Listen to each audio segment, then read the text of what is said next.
Divina María, rubicunda aurora, matutina luz, purísima rosa, lunaque diversas, ilustrando zonas, peregrina luces, eclipses ignora, vive, triunfa tranquila, cuando te adoran, serafines cantando perpetuas glorias. Es un humanista moderno, preocupado por nuestra cultura y por conciliar presente y pasado.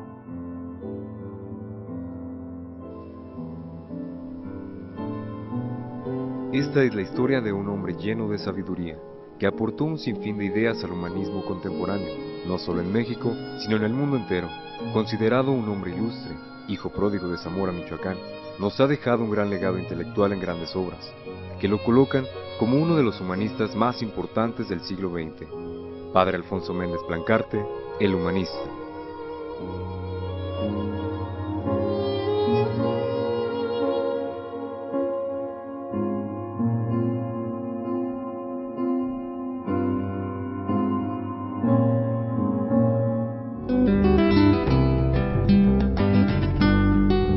Las familias a las que pertenecieron los padres Gabriel y Alfonso Méndez Plancarte fueron familias que habían marcado una visible y profunda huella en la sociedad zamorana, influyendo en ella en todos los órdenes: el económico, el social, el político y el religioso. Don Jorge Moreno Méndez.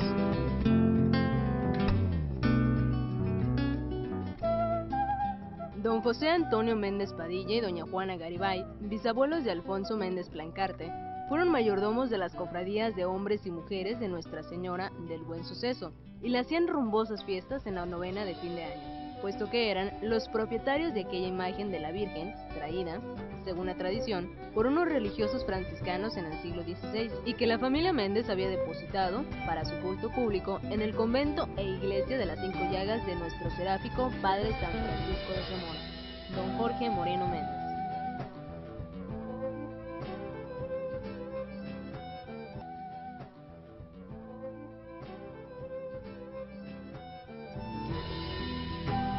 Don Perfecto Méndez Garibay, abuelo de Alfonso, fue un hábil comerciante y se casó 2 veces. En 1885, don Perfecto Méndez Garibay era dueño de la hacienda de Tamándaro, del molino de San Pedro, de una casa-habitación en Zamora con numerosos cuartos de renta, y una acción del ferrocarril Zamora-Jacona, construido y puesto en marcha por el padre José Antonio Plancarte La Bastida, don Jorge Moreno Méndez. El papá de Gabriel y Alfonso fue abogado, en 1900 terminó su estudio, se tituló en 1900, y el hermano José, que era mayor que él, tiene que venirse a hacerse cargo de la sucesión hereditaria de don Perfecto Méndez Garibay, quien por cierto pues, nos donó el agua a Zamora, de los nacimientos que están ubicados en Jacona.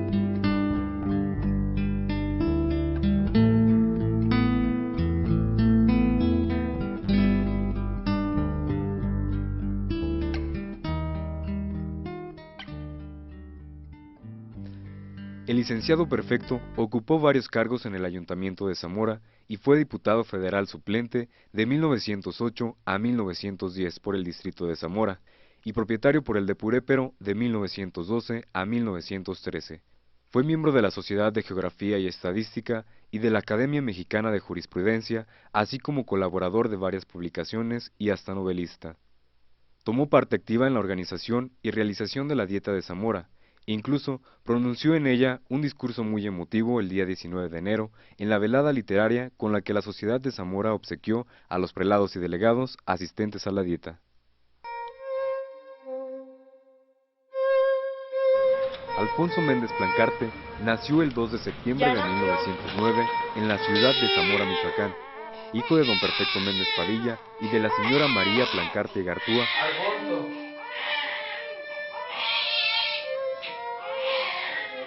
Su hermano Gabriel, 5 años mayor que él, será considerado, al igual que Alfonso, uno de los representantes del humanismo contemporáneo. La finca está un cuanto modificada, puesto que en la década de los 70, siendo presidente municipal de Zamora, David Guzmán Segura, el doctor, se aperturó la calle Juárez.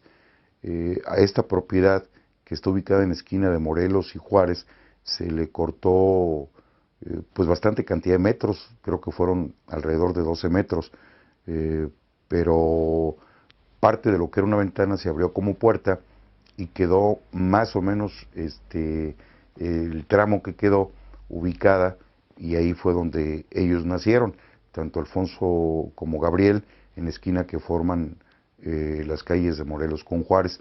En la parte enfrente pues vivió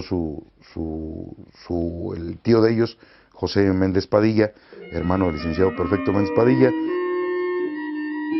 A finales del siglo XIX y principios del siglo XX, Zamora, ciudad natal de Alfonso, comienza a tener un auge económico por la agricultura, el cual genera un gran progreso de la ciudad y sus habitantes. Pero con el avance de que llega el tren, empieza a llegar bastante gente por la cuestión de carácter económico, empiezan a manejarse las tierras de cultivo, a explotarse sobre todo con granos y con tubérculos. La solidez económica que presentaba Zamora en la agricultura causa que las personas, dueñas de tierras de cultivo, estuvieran en una situación económica estable, permitiendo que los hijos de hacendados pudieran salir a estudiar al interior de la República, inclusive al extranjero. El caso de los hermanos Méndez Plancarte, pues venían de familias de agricultores, quienes comercializaban los productos, los granos que ellos manejaban hacia el exterior. De esa manera ellos pudieron salir a estudiar no solo a la Ciudad de México, sino en forma posterior a lo que fue el Pío Latino en Roma y posteriormente a Suiza, y anduvieron varias partes del mundo en viaje tanto de estudios como de proceso de evangelización, en Egipto, anduvieron en parte de África.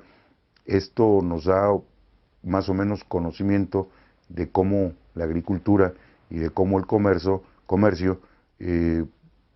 produjeron pues en un momento determinado lo que podíamos llamar ya para el siglo XX y para el siglo XXI, que ya estamos, lo que fue el nacimiento del humanismo en Zamora, porque de ahí parten la mayoría de los grandes personajes que ahora conocemos.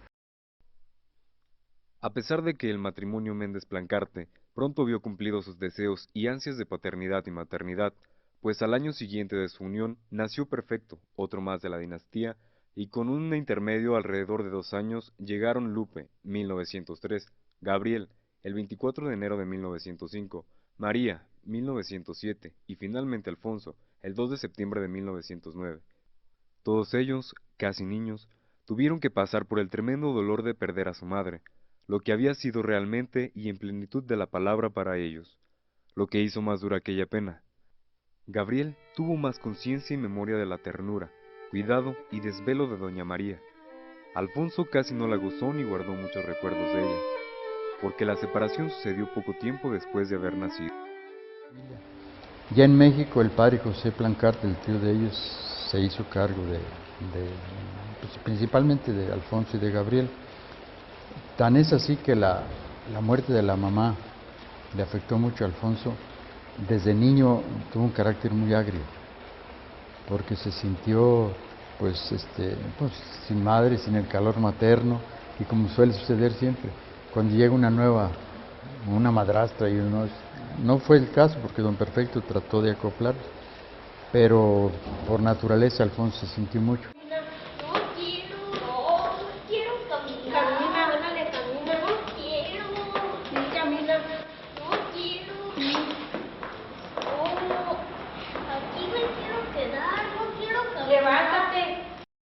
De hecho, hay testigos familiares que en alguna de sus memorias dice, fue un niño muy caprichudo, de tal manera que a la madrastra, por las calles de Zamora, se le encaprichaba y se revolcaba porque era de un carácter tremendo. Gabriel era más calmado, pero Alfonso era bárbaro, y después lo demostró a través de toda su vida, sin ser malo ni nada, pero tenía un carácter muy fuerte, muy duro.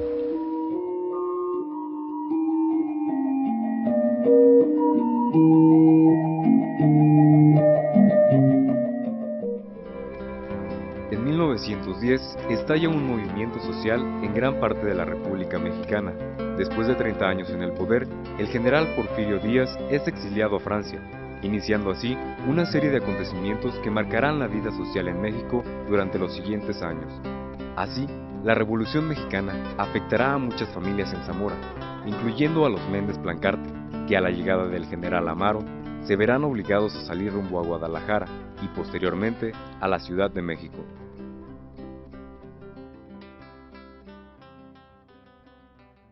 Y de ahí nació también, se habla de las tres fraternidades de Gabriel y de Alfonso, en el sacerdocio, en la cultura y en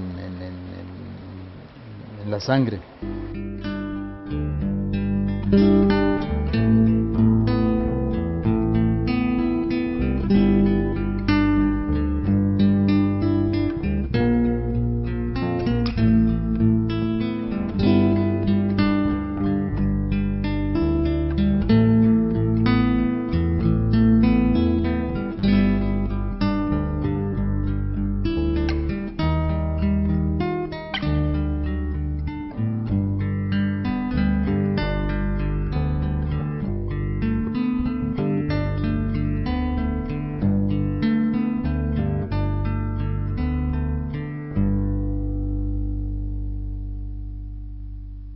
Para comprender la importancia cultural y política de la obra de los Méndez Plancarte, hay que situarse en su momento y en su historia personal y familiar.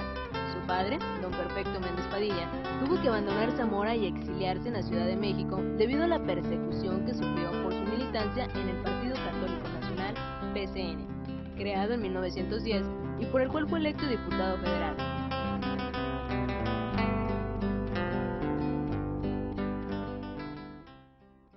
Y ya cuando estudian en Roma, pues tanto Gabriel como también Alfonso, pues se enriquecen mucho ese espíritu humanista, ¿no? Es decir, de considerar el centro de la humanidad, del universo, el hombre, pero no como un animal, no, sino como un ser pensante, lleno, pero pleno de valores, y sobre todo le da el enfoque que se les dio en el Renacimiento. Él es un humanista. Y es un humanista de nuestro siglo, ¿sí?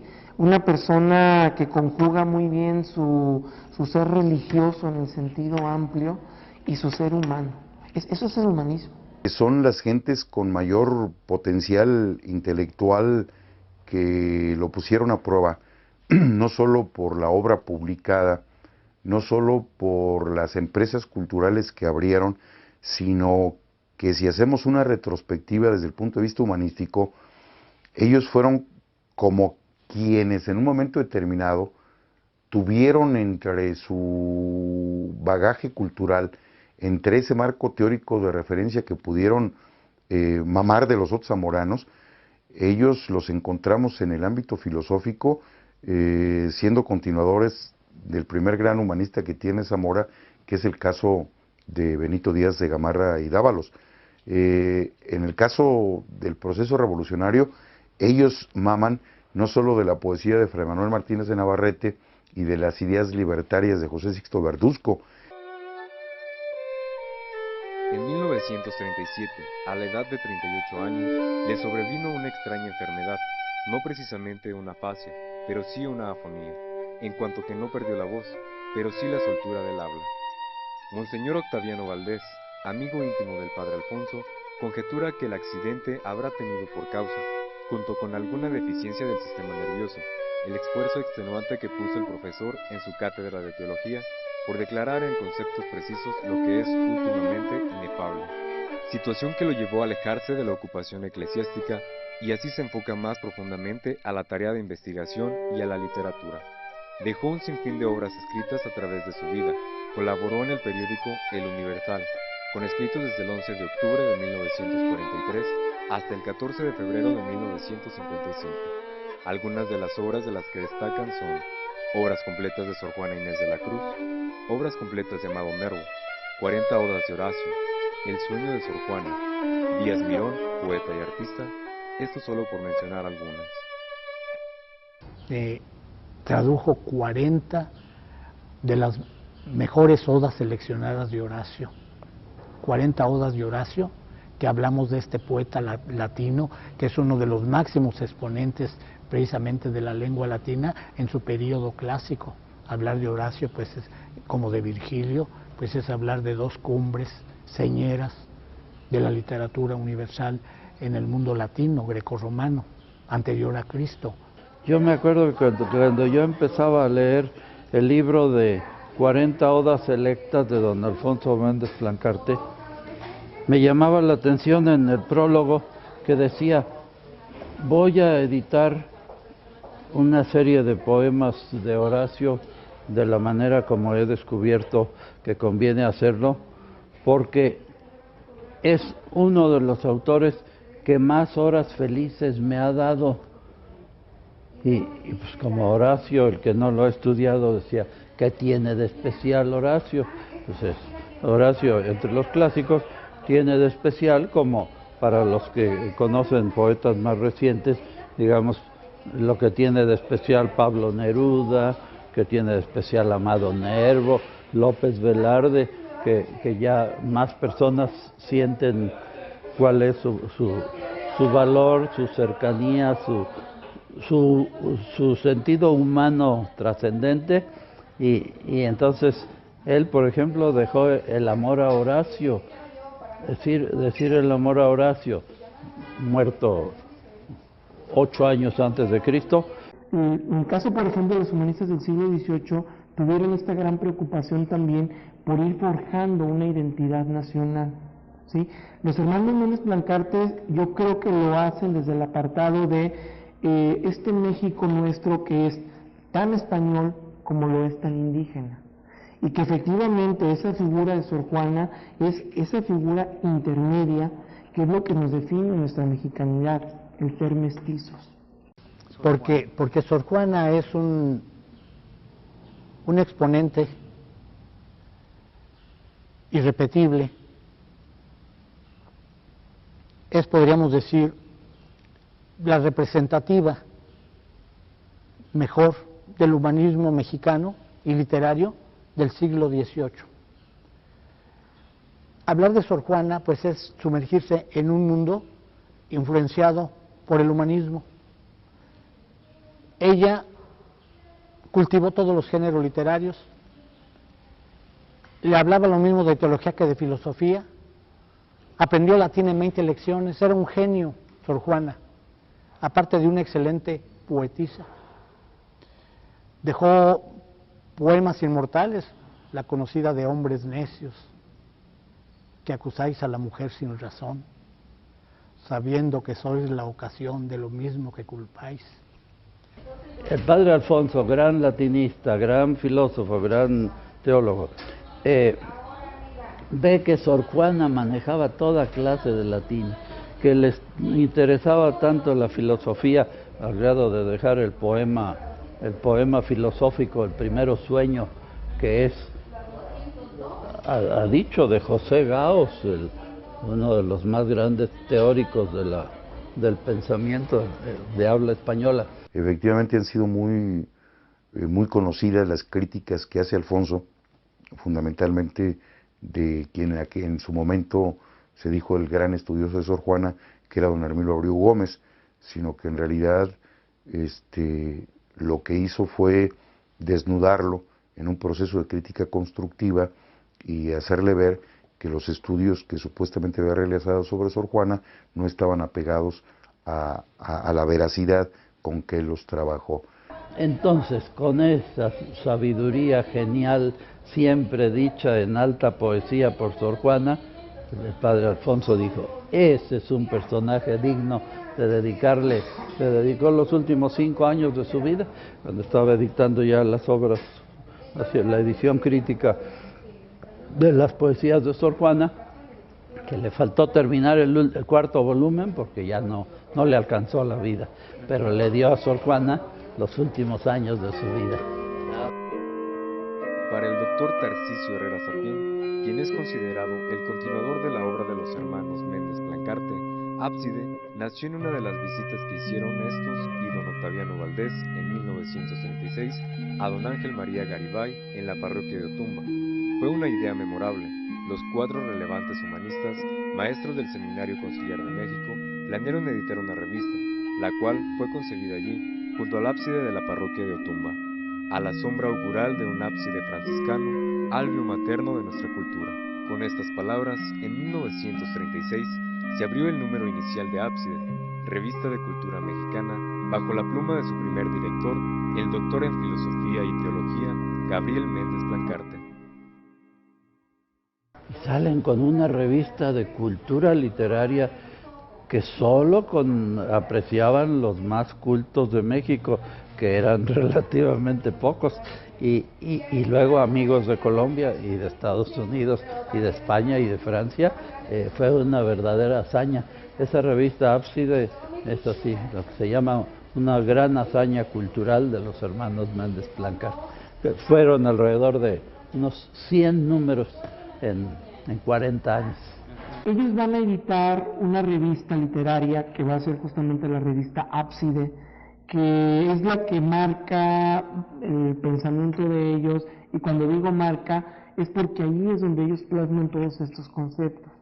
Amigos de Alfonso Junco recuperan esa expresión de lo cortés no quita lo Cuauhtémoc, ¿sí? Bueno, a lo mejor lleva un aspecto más cultural, pero eso nos indica precisamente lo tan importante que era para ellos, tanto rescatar, por ejemplo, lo que tiene que ver con este aspecto español posterior a la conquista del virreinato, como recurrir también al elemento de recuperación del indigenismo. Entonces ellos propusieron que utilizáramos el castellano como un proceso de identidad que nos cobijara a todos los mexicanos. Ponemos el ejemplo de Michoacán, pero ¿qué podríamos hacer para comunicarnos, por ejemplo, con las regiones del sureste, donde se habla, por ejemplo, el totonaca, donde se habla el tzotzil, donde se habla un derivado de lo que en tradición fue la fundación de Zamora, el teco? Pues habría un proceso de incomunicación total. Entonces ellos lo que manejan es que primero tendríamos que partir de algo que nos unificara, que este es el proceso de identidad nacional, que nos unifica como territorio, como nación, que vivimos en un territorio común, que hablamos una lengua común. Este fue el gran empuje que le dieron a raíz de la creación de la revista Ábside.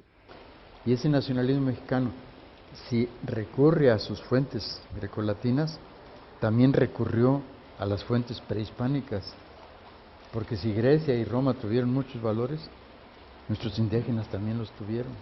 Sus revistas se las ofrecían a todos los seminaristas, a los amigos, a alguno que otro patrocinador que llegaban a encontrar, y así es como los conocíamos. De modo que, sí, sobre todo leímos su obra maestra de haber estado publicando su revista trimestral durante 10, 20, 30 años, de un tema que no era apasionante, así que jalara multitudes, sino sobre literatura clásica, filosofía, teología, y tenían admiradores pocos, pero selectos. Así yo era uno de aquellos. Si algún día se pudiera hablar de la historia de Ábside, es fascinante cómo la hacían. Y datos muy interesantes para Zamora. Por ejemplo, el solo seminario de Zamora tenía 45 suscripciones de Ábside, entre maestros y alumnos. De la sociedad zamorana había unos 20 o 30 suscripciones a Ábside, porque no lo subvencionaban ni el gobierno ni nada, al contrario. El padre Gabriel, el padre Alfonso, todo lo que ganaban de sus regalías de artículos y eso, de sus conferencias, iban a Ábside para poder sostenerla. Las poetisas de México, varias de ellas, las más selectas, Esther Seligson, Concha Urquiza y la creadora del INSEN, todas ellas tenían como su tribuna favorita Ábside. Entonces las poetisas de México, curiosamente, y los filósofos y los humanistas, y también escritores de Colombia, Venezuela, Argentina, e inclusive algunos de España y de Bélgica y de Italia, de modo que siendo un círculo pequeño, Era un círculo pequeño repartido por ambos continentes. Cuando muere Gabriel, entonces naturalmente el sucesor es su hermano Alfonso. Alfonso Méndez Plancarte sigue con el cargo de director de la revista Ábside.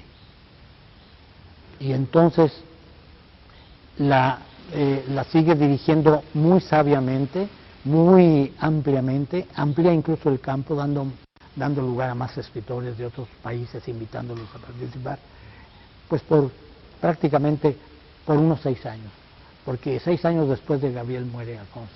Alfonso muere en 1955. Ambos apenas alcanzaron 45 años de edad.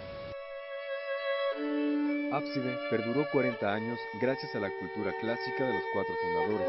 Ellos habían pisado los mármoles de la Hélade y se habían graduado en la Universidad Gregoriana, donde las cátedras se dictaban en la armoniosa Latinitas Scholarum.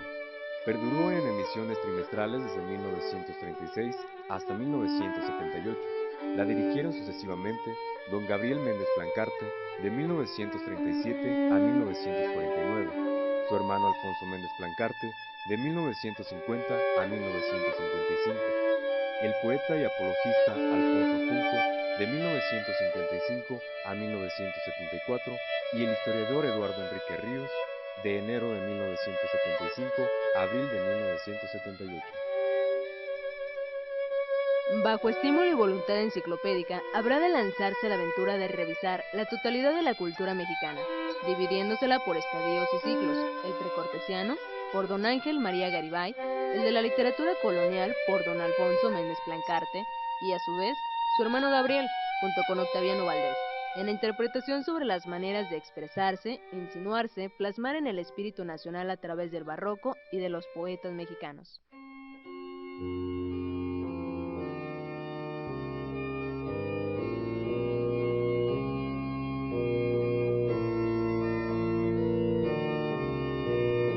El padre Alfonso murió de un problema del corazón el 8 de febrero de 1955 a los 45 años de edad, con 5 meses y 6 días, dejando un sinfín de aportaciones a la humanidad. Fue un humanista preocupado por conciliar el pasado con nuestro presente, ofreciendo en ello una parte de nuestra identidad nacional. Han dicho quienes fueron testigos de su muerte, la apuró con perfecta lucidez y con gran serenidad.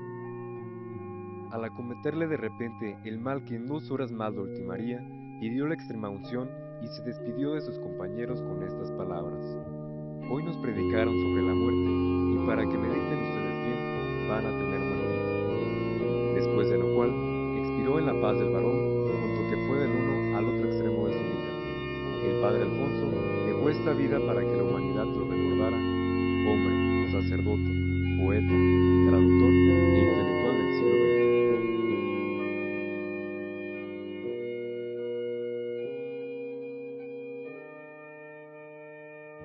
Va a ejercicios espirituales de sacerdotes y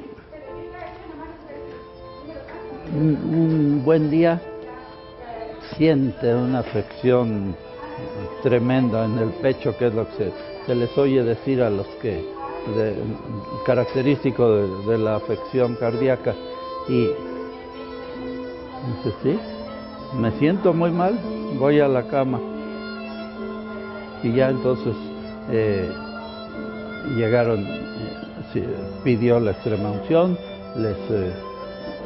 se fueron reuniendo junto a él sus amigos, y entonces les dice: pues sí, como hoy nos predicaron sobre la muerte, entonces para que mediten mejor sobre eso, hoy van a tener un muertito.